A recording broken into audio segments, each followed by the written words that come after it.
अस्सलाम वालेकुम वीवर्स, कैसे हो आप सब। आज एक मज़े का ड्रिंक तैयार करते हैं जो कि रेस्टोरेंट से बहुत महंगा मिलता है, लेकिन घर में आसानी से बना सकते हैं। इसके लिए एक पैन में हाफ़ गिलास पानी लें और उसमें 3 से 4 खाने के चम्मच आपने शुगर ऐड कर देनी है।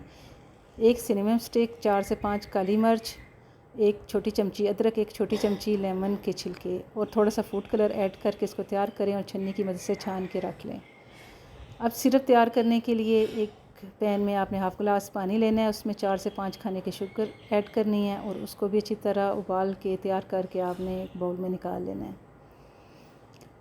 व्यूअर्स, आप एक गिलास में आपने आइस क्यूब डालने हैं और उसमें 4 से 5 स्लाइस लेमन के और चंद पत्तियां मिंट की ऐड करें।